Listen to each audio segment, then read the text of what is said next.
This event costs $100,000 per ticket, $350,000 for a table, and Anna Wintour personally approves every single guest. Now look at this image. 3 women, same room, same event, same frame. Look at their posture, where their eyes go, and what their hands are doing. Which one owns the room? I'm Tatiana Teppoeva. I study how people signal power, authority, and belonging in boardrooms, in hiring, and apparently at the Met Gala. And in this video, I'm going to show you what I see when I look at that image. Because what we are looking at in that frame is not just about fashion. It's not just about money. It's about something most of us feel but cannot name. And it's the difference between owning a room and performing for one. By the end of this video, you will see exactly what I see when I watch someone walk into a high-stakes room. Who is there because they earned it, and who is there because they paid for it. And bodies show the difference whether you want it or not. Let me start with a few numbers. One ticket to Met Gala cost $100,000. One table cost $350,000. And here is the interesting part. Even if you pay for that table, you don't get to choose who sits at it. Anna Wintour has to approve every single guest. Think about what that means. This is not an event you earn your way into by achieving something. This is an event you are selected for. And the person doing the selecting is Anna Wintour. And very important nuance about main characters of one of the videos I published before, Jeff Bezos and Lauren Sánchez Bezos. They were not simply guests or honorary titles. They were the principal sponsors of this event. Anna Wintour is reported to have received at least $10 million from Bezos. In exchange, Lauren received the honorary co-chair title alongside Beyoncé, Nicole Kidman, and Venus Williams. That's the transaction. Money in, title and access out. Before this year, sponsors funded the event from the background. This time they were on the stage. And this brought something extra. On the eve of the gala, activists projected, boycott the Bezos Met Gala, and an Amazon worker's testimony directly into the facade of the Bezos $80 million penthouse near Madison Square Park. New York City's newly elected mayor skipped the event specifically because of the Bezos involvement. The backlash was specifically about the accusation that this co-chair position was purchased, not earned. Here is something interesting. Lauren Sánchez Bezos was one of the very first people on the carpet that night. She arrived early. She posed for photos solo. But if you watch the Vogue broadcast, you wouldn't know that. None of that footage made it in. What Vogue chose to show instead was an interview, placed 5th in the sequence, after Anna, after Nicole Kidman, after Venus Williams, after Sinead Burke. That sequence is not random. It is a deliberate editorial decision. Vogue built a credibility ladder before they showed Lauren. Institutional authority, legacy elegance, athletic excellence, intellectual representation, and then the honorary co-chair. Or maybe you have other ideas why they made this choice. And the word honorary is doing a lot of work in that title. And Anna said something in her interview that I want you to listen to very carefully. Anna Wintour, 76 years old. She has run this event for decades. She built it into what it is. And here is how long her interview lasted, approximately 2 minutes. At the helm of the Met Gala, Dame Anna Wintour, who I love so much. Anna, the Met Gala is one of the biggest nights in culture. What is it about this event that captivates the world year after year? Well, I think obviously the Met Gala is celebrating the work of Andrew Bolton, the brilliant chief curator at the Metropolitan Museum for Costume. And I think every year Andrew outdoes himself with the themes of the show and the cultural references. And what I think people love about tonight is not only is it great for fashion and obviously a very important fundraiser for the Met and for the Costume Institute, it's also incredibly important to the economic health of New York City itself. If you think about the hotels that we fill and God knows how many hairdressers we give work to, and indeed the drivers. It's just a ripple effect, and it's no longer, one night only. It's a whole week of occasion. So, and also you have to remember how many tourists are watching the live stream and seeing you on the live stream and coming to New York City and to the Met because of it. Absolutely, it's incredible. And Anna, you're co-chairing alongside Beyonce, Venus Williams, and Nicole Kidman. So tell me what makes this group so special, because people are going crazy over this. Well, I think that they're women that have been fearless in their careers. They've achieved so much, and they keep going. They go at a pace that's unstoppable, and I'm so full of admiration for all of them, and also Lauren Bezos, our honorary co-chair, because they've achieved so much already in their lives, but they don't stop. And I think that's very inspiring to women all over the world. Absolutely. Well, Anna, on behalf of myself and everyone here, thank you so much. Thank you. Thank you. Have fun tonight. Of course. See you at the dinner. All right, for sure. It's going to be an incredible evening. She walks in, she answers the questions, she leaves. She doesn't perform for this event, she runs it.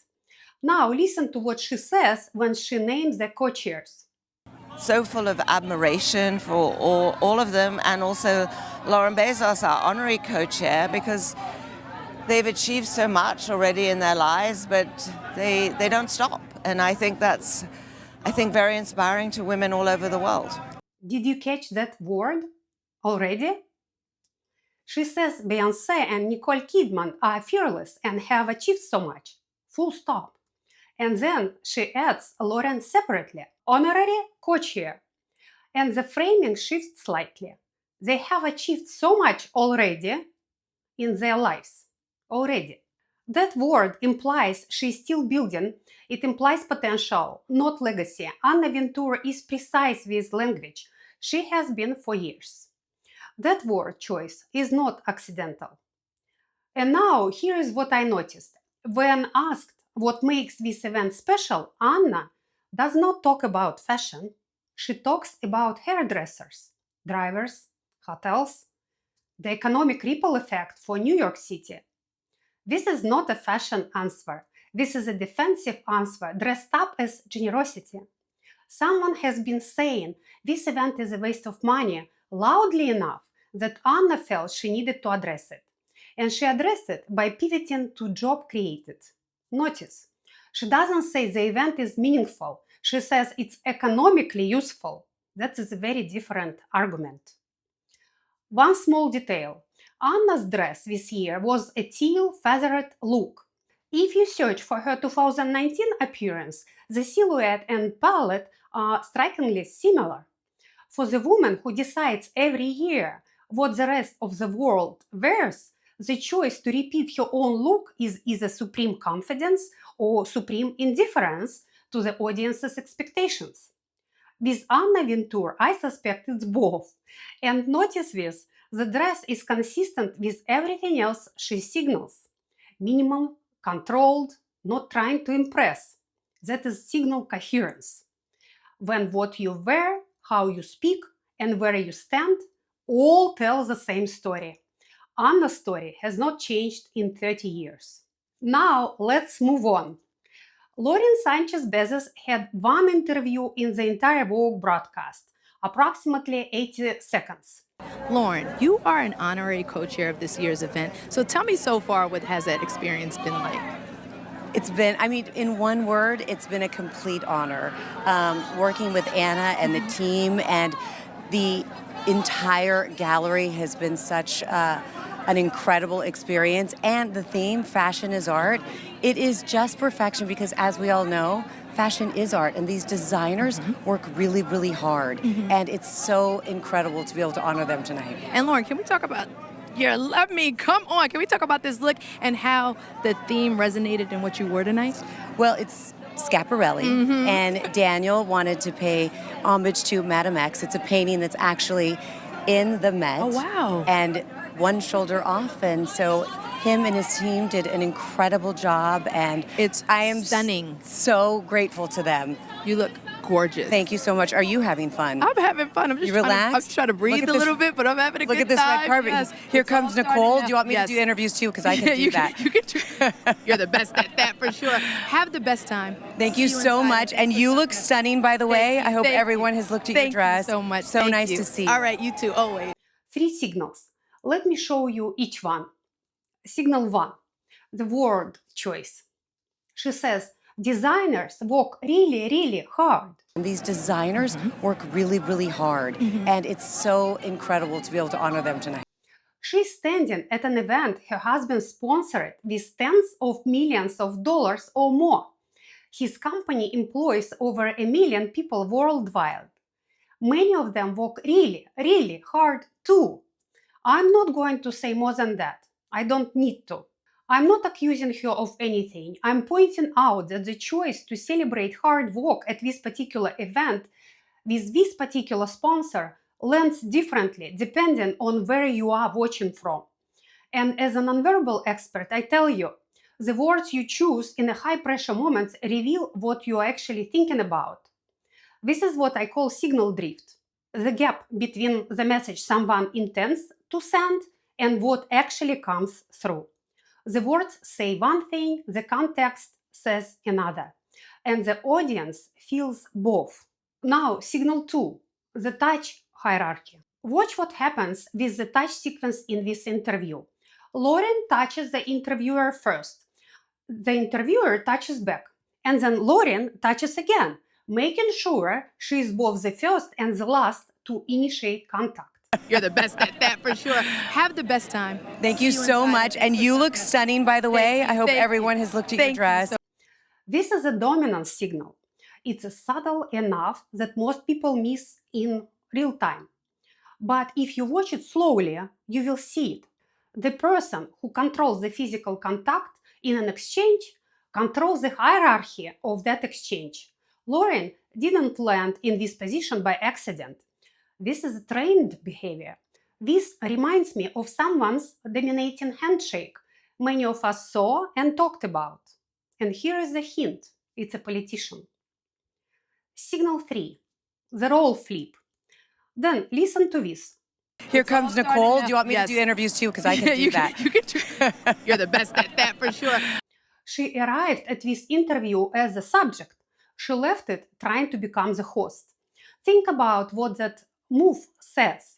The subject of an interview does not offer to run the next one, unless in that moment the subject doesn't feel comfortable being only the subject.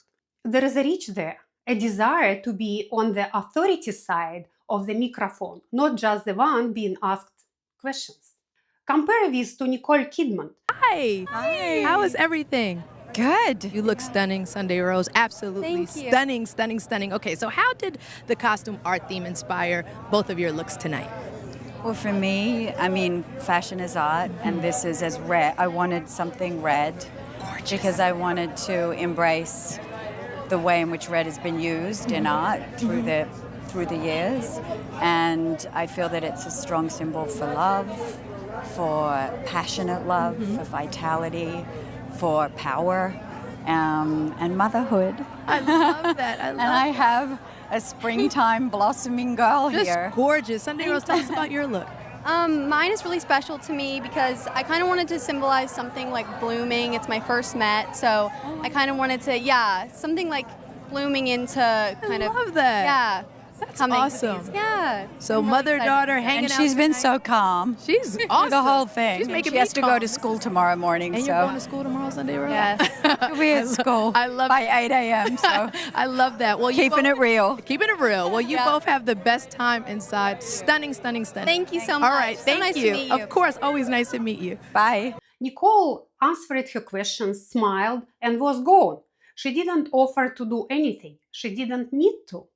She was there because she belongs there. She didn't need to assert or touch anyone. And one more thing about those 80 seconds. Lauren's dress. It was Schiaparelli, forgive my Italian. When asked about it, she said, Daniel wanted to pay homage to Madame X. She presented it as the designer's concept, but also claimed the Madame X reference as her own look's inspiration. Whether it was his idea, hers, or both, we don't know. What we do know is how she chose to frame it, his vision, not hers. But here is what is interesting, regardless of whose idea it was. Madame X, the painting hanging inside of the very museum she co-chaired that night, depicts Virginia Gatrow, an American woman married into European wealth and high society, famous for her provocative appearance and her ambitious social climb. The original portrait caused scandal because of one slip shoulder strap that critics read as sexually improper. Sargent eventually repainted it. The reference, whoever originated it, tells a story about a woman trying to belong to a world that was not originally hers. And Lauren wore it on the night she made her debut as co-chair of the institution that owns that painting. I don't think this choice was by chance. But the press noticed something. The Daily Beast wrote, the billionaire seems to have opted out of both fashion and art. That gap between knowing the right thing to say or show and being that right thing is exactly what we are looking at in these signals. And this was not her first time in this room. Lauren made her Met Gala debut in 2024 as a guest. That year she chose an Oscar de la Renta gown, dramatic architectural coverlet. And she said why. Her exact words to Vogue. I didn't want people saying, oh, that's so Lauren, sexy, low cut. I said, no, I think I'm going to try something else. She was aware of how she was perceived. She consciously suppressed her usual signal to be accepted by this room. She also said something else in 2024 that I keep thinking about. I've always had to dress for the role I was in. Now I'm having fun. And reportedly, Anna Wintour's invitation in 2024 came with a condition. Anna had to approve what Lauren wore. Unconfirmed, but if it's true, Lauren was not just suppressing her signal voluntarily, she was doing it because the price of the door required it. 2 years later, she is a co-chair. The Schiaparelli gown is back to her signature register. Deep V-neck, off-shoulder, maximum emphasis. The restraint is gone. First visit, suppress the signal to fit in. Second visit with the title, the real signal returns. Once the position was secured, she stopped performing restraint. And one more thing I noticed. In 2012, Jeff Bezos chaired this same event under a theme that celebrated Schiaparelli. He walked in with his then wife, Mackenzie Scott. Amazon sponsored that event. 14 years later, Lauren walked in wearing Schiaparelli. I don't know if that connection was intentional, but I noticed that. Now look at how Lauren is skilled at performing.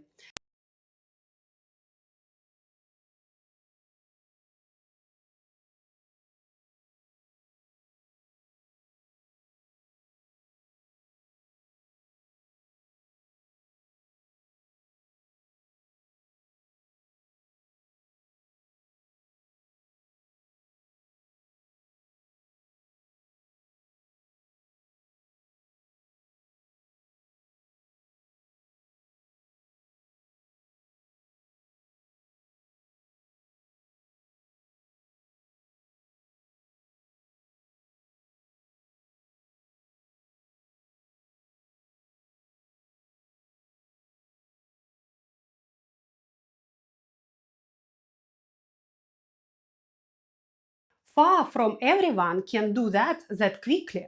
I can't. It can be a talent or well-trained performance to the extent that it's become an easy and natural job. One more thing about what you just watched. In my professional work, I study how AI video screening tools evaluate candidates in job interviews. I spent 17 years in tech, including 14 years at Microsoft, and have US AI patent. I know what these tools are built to measure, and I want to tell you something. The signals Lauren just showed in those 80 seconds, the phase switching speed, the trained delivery, the deliberate emphasis, the performance consistency across every context, these are exactly the signals those tools are built to reward. She would score very well. Anna Wintour, the woman who built one of the most powerful institutions in media, would likely not pass the initial screening. And Chloe Muller, whose story I will tell you in my next video, with her honest pose and her unguarded answer, would be filtered out in minutes. In my future videos, I'm going to run the actual interview footage through AI screening tools and show you exactly what the scores say. If that angle interests you, subscribe and come back, because I think the results will tell you something important about what those tools are actually measuring and what they are completely missing. I already ran Lauren through some tools before. You can find that video on my channel. Now, let me come back to the image we started with, because now you have the context. Look at Nicole Kidman. Upright, looking up and away, completely at ease. She's not performing for the room, she's simply in it. She has been in rooms like this for 30 years. Her body and nervous system know it. Look at Anna Wintour. Closed posture, hands together, sunglasses on. She's not looking at the camera. She's not angling towards anything. She's the most powerful person in that room, and she doesn't need to demonstrate it. The room already knows. Now look at Lauren. Hands clasped low, framing the front of her body, slightly angled toward the camera. Looking upward at a slight angle. Everything in the frame is deliberate. She is walking. None of this is criticism, it's observation. The signals are what they are. Here, she is on the stairs, alone. She was among the first arrivals. She posed solo because Jeff Bezos didn't walk the carpet. Jeff Bezos skipped the carpet entirely. He put in the money, the carpet was hers.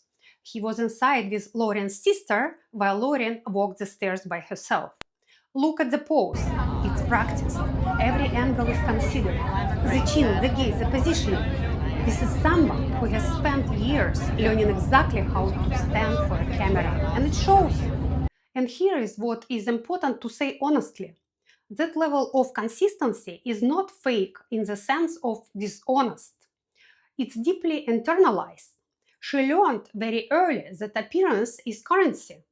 She has invested in that system heavily, and now she operates it at the highest level she can access. Whether that's ambition, survival, love, or all three, or something else.